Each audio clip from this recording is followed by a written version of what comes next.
Come, come, whoever you are, wanderer, worshiper, lover of meaning, ours is no caravan of despair. Come, yet again come. Come, come, whoever you are, wanderer, worshiper, lover of leaving, ours is no caravan of despair. Come, yet again come. Good morning, everyone. Good morning. Happy fourth day of Christmas, if that's what you celebrate. Good morning indeed. It's finally cold outside. Isn't it great? Welcome to our church. I'm really glad you're here. Welcome to those who are joining us on Zoom. Thank you for being with us today. And a special welcome to anyone who's a guest or a visitor to our church. We're really glad you came and hope you'll stay a little bit after service, have some coffee with us, and get to know us just a little better. I just have two brief announcements this week, and they're not even for this week. First, join us on January 5th at noon downtown at the Federal Building for First Things Monday, where local progressive clergy from all over town and lay folks from their congregations join together to bear witness to the tragedies unfolding around us in society. We sing, pray, read scriptures and poems, and march together, and we would love for you to join us. It's from noon to 1 on Monday the 5th.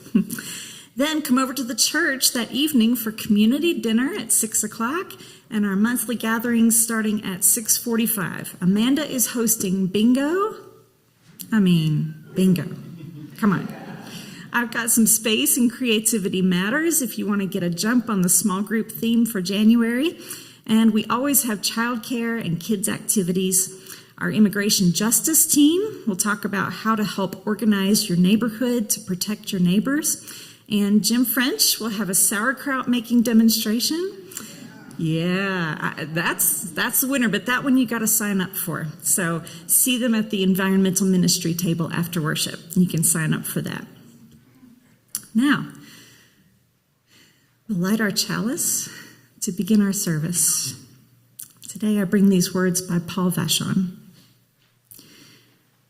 Let us pause to take stock of the year now concluding, its moments of happiness and hurt, its times of accomplishment and failure, and its occasions of inspiration and fear. We add these experiences to the tapestries of our years and look bravely towards a new horizon.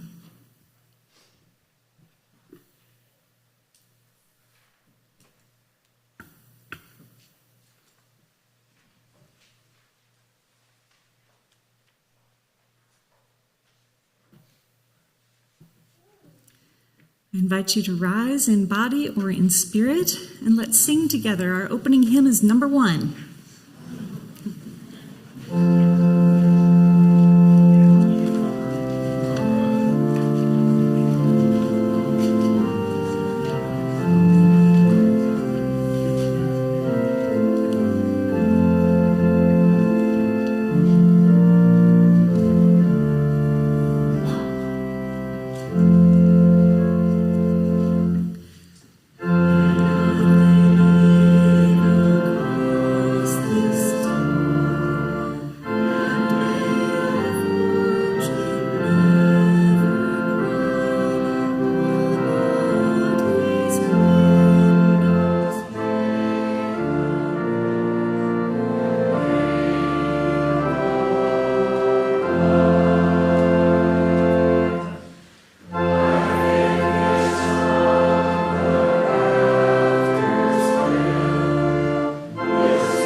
As David mentioned, Christmas is not over. We're only on day 4. That means 8 days to go. It's just the 4th day. The end of the Christmas season traditionally is Epiphany, or Three Kings Day, on January 6th, recalling the day when the Magi came to visit and venerate the baby Jesus. I learned that on Three Kings Day, it is traditional in some places for a priest to walk from house to house in a village and chalk a blessing onto the frame of each home's door. So I invite you to join me in a spirit of prayer or meditation as I offer a blessing for whatever place you call home.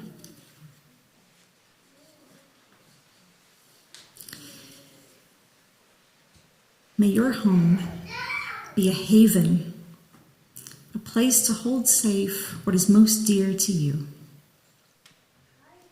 May its walls be strong enough to keep hate out and hold love in. May its doors open to welcome all those of goodwill, and may everyone who lives there return safe to those doors at the close of the day. May its windows always open to the vistas of your imagination. May your home be settled on a foundation of trust, warmed by bright beams of honesty, and shaded by boughs of compassion. May all those who live there find shelter in each other and become shelter for those who are vulnerable. May every person on earth be blessed with a home such as this. Amen. Now, I invite you to turn to someone sitting near you and share a blessing for their home and accept your blessing for their blessing for your home.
Oh, we give thanks for this precious day, for all gathered here, and those far away, for this time we share, with love and care. Oh, we give thanks for this precious day. Oh, my singing voice is all over the place today. Thank you for carrying me. Once again, thank you for being here today. I hope that the holidays that are some behind us and some ongoing are wonderful for you. And I'm glad that you have chosen to join us at church today and see your community here. At this time, we take a moment to offer gratitude and generosity to our community to keep it going. And so as the baskets come around, I invite you to give as generously as you're able. You can also give using the QR code on the seat back in front of you. And also take this time, if you haven't finished blessing each other, you can bless each other now or just say hi.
It's that time of year again, the time of year when my internal voice says, time to make a new start of things. I could be a better person on any given day, May 21st, September 5th, but January 1 feels like the right day for a new start more than any other day of the year. It's dark and cold outside, and the natural world feels like a blank slate. The trees are empty of their old leaves, and the grass has withered into its roots, and especially when it snows, the earth is clean and overlaid with a sheet of bright white like a fresh new page. I've got a little time off for the holidays, time to rest and reflect. Feels like a perfect time of year to wipe my own slate clean and consider what kind of life I am living and what kind I would like to live. I like to buy a new journal and write my name and the year on the first page, so whatever I write next won't be the thing that ruins the perfection of it. Because that's the hardest part of having a new journal, right? What do you write on the first page? Don't want to mess it up by writing something silly.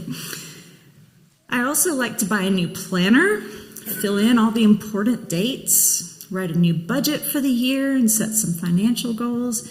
And then, as many of you know, I do a big tarot reading for the first of the year. Think about last year and imagine the year to come and set some goals for things I want to achieve in the next 12 months. Now, I grew up, as many of you did, in a religious tradition that demanded purity and perfection. But now I'm old enough to see that purity and perfection are never going to happen. At least not for me. I'm never going to live up to that unreasonable standard. And actually, I don't want to.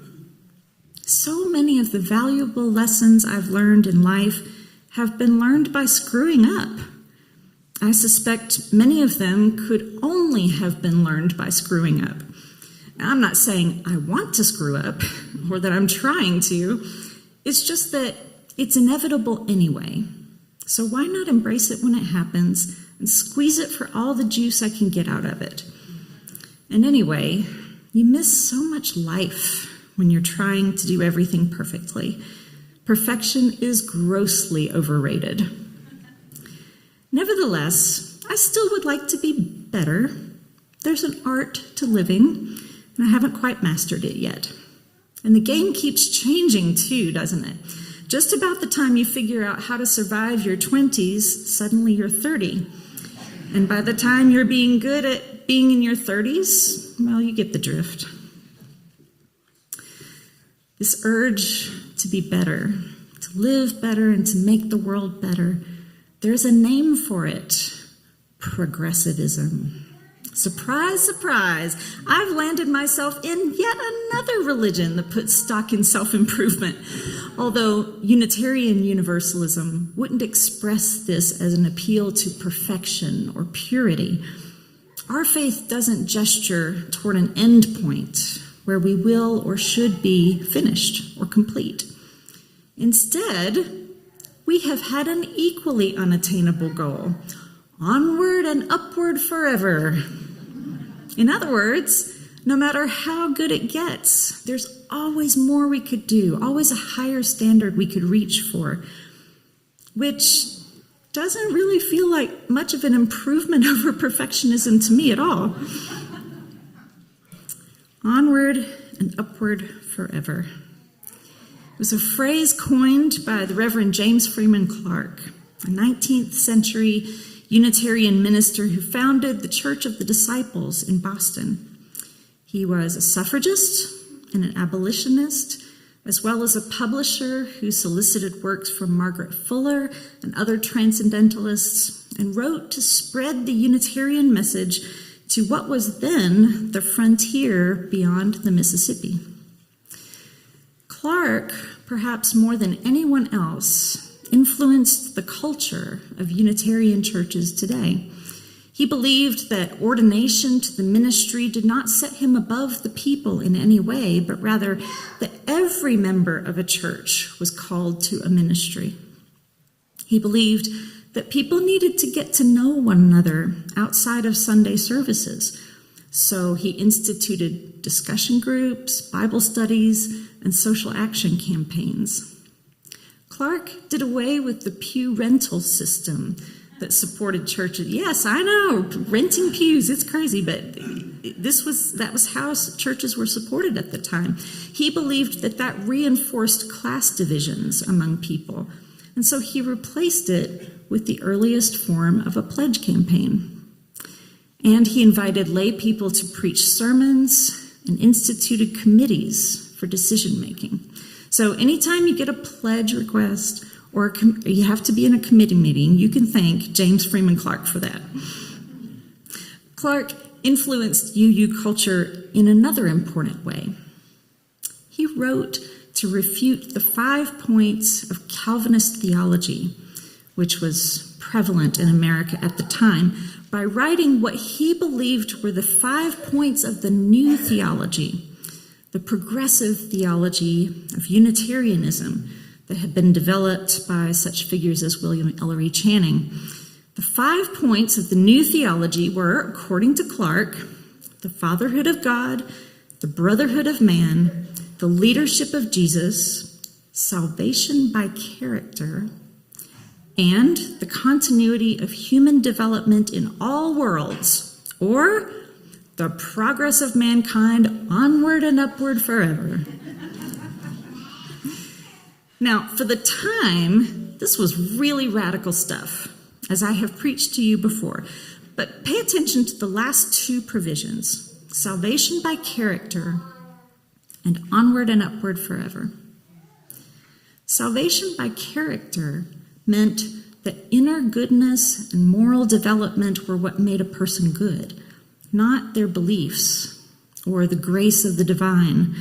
Clarke wrote, "This salvation has been explained as something outside of us, some outward gift, some outward condition, place, or circumstance. We speak of going to heaven as if we could be made happy solely by being put in a happy place. But the true heaven is a state of the soul." And Clarke further argued that God made it possible to improve our characters and our circumstances and wanted us to do so. He noted that the conservatives of the time seemed to think things would never be any good on earth and could never be better than they were in the afterlife. But Clark pointed to evolution to show that gradual progress from lesser to greater was the way of nature. And the growth of knowledge and science demonstrated humanity's natural inclination toward progress. Even in heaven, for Clark, things would continue to improve, and we could hope to get closer and closer to the divine.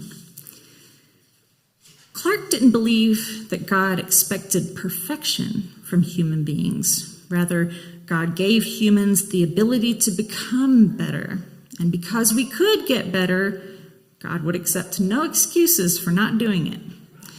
Now, to the Calvinists of the mid-19th century, this must have sounded like a huge relief. We don't have to strive for perfection. We can just get a little better every day. But to people like me, living in the 21st century, watching our bloated capitalist economy devour everything in its path, it sounds like a bit of a curse. Contrary to Clark's observation, almost nothing in nature goes onward and upward forever. As Edward Abbey put it, growth for the sake of growth is the ideology of the cancer cell. Even Newton's first law of motion, that objects in motion tend to stay in motion, recognizes that forces eventually do act upon those objects to slow them down or change their direction. Not only does nature not progress onward and upward forever, neither does politics. Rather than a constant arc of progress bending toward justice, as Clark's contemporary Theodore Parker said, social life seems to swing like a pendulum between progress and conservatism. People experience the disequilibrium of progress and reach back for what is familiar and certain. Then when people grow frustrated with the stagnation of conservative times, they push for change. And the truth is we need both comfort and change. We do need to conserve what is good in society, but we also need to press for progress whenever appropriate, rather than just reacting to history. It is the same in our personal lives. It's good for us to examine ourselves and improve where we can, but it's not the only element of success in a good life. We also need to love ourselves for the progress we've already made, the lessons we've learned and committed to heart, the actions we take that serve the world as only we can. Me, I'm terrible at keeping secrets. I'm terrible at remembering names. And I get frustrated and defensive when I feel misunderstood. These are things I've come to know about myself, and I just don't think they're ever going to change. So instead of fighting with myself about them, I'd rather ask people not to tell me any secrets. Just don't tell me. I'm not the one. Tell somebody else. And I try to tell people up front that I'm going to need to ask your name several times, so please don't take it personally. And I need to not only try to communicate as clearly as I can, but also to say less and listen more. We need to accept our shortcomings, the ones that seem to be with us for good, and find ways to work around them without degrading ourselves. The poet May Sarton wrote of this process of reading ourselves whole. Now I become myself. It's taken time, many years and places. I have been dissolved and shaken, worn other people's faces, run madly. Now, to stand still, to be here, feel my own weight and density. Oh, in this single hour, I live all of myself and do not move. What if, instead of moving into a new year by setting goals, we simply stayed still for a little while, long enough to feel our own weight and density? To feel what it would feel like not to have to be any better than we are right now. What if, instead of setting New Year's resolutions, we set some dissolutions instead? I invite you to think of one expectation you've had for yourself that you can let go of in the new year. One habit or characteristic you've tried changing and now you're content to just accept it the way it is. Or maybe instead of embracing something new in the new year, think of something you can let go of. Or if 2025 was just a wash altogether, you can use this time to just let the old year dissolve and make space for the new. Up here at the front, I've set up some water and some salt. It's the fancy salt, too. I invite you, as you feel moved, to come forward, take a pinch of salt, and let it dissolve in the water as a symbol of your New Year's dissolution.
Will you join me once again in prayer or meditation? Blessed Spirit of the new year, we welcome you. We welcome you even as we dissolve the spirit of the old. With this salt water, we wash away whatever is unwanted, unwelcome, unused or unusable, unhelpful, unkind to ourselves or others. We clear a space for all that which is new, longed for, loving, unexpected, and delightful. In between what we keep and what we dissolve, we remain still and feel our own weight and density. We make a soft landing place for what we can simply accept. Bless our whole lives, Spirit, the full measure of us, in all our complexity. Amen. Our closing hymn is number 391, but it's just not really a stand-up hymn. So I invite you to stay seated. David's going to play it through once, and then we'll sing together.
Our closing words are by my friend, the Reverend Aaron Stockwell Wisman. In this new year, let us be amazed. Let us search for new life and hope in our midst. Let us nurture creativity in every form. Let us be reminded that new insights of the universe are always being made. In this new year, let us be amazed.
David, thank you so much. Christina, thank you for covering Tristan today. Great job. Hi, Christina. Thank you, Christina.